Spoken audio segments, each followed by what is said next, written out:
Още е не повече от 7 метра и половина. Стоичков.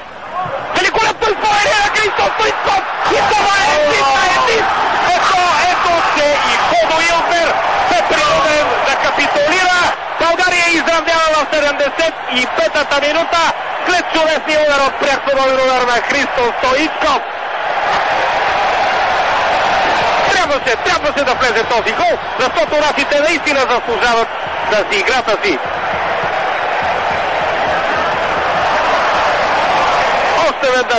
Още веднъж. Ето какво значи прецизното изпълнение. Илфер просто изгледа как топката спря в неговата мрежа. Браво, Стоичков! Виждате от може би 5-6 камери как повтарят. Изравнителният български гол е отбор сме, кой каквото ще да говори. България играе.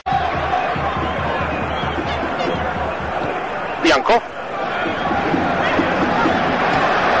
Топка за Лесков! И гол!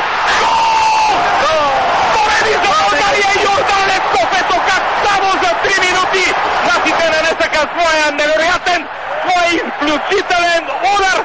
Ганчо Лечков, след като направи неволно може би дуспата, сега си го върна с ликвите на германците.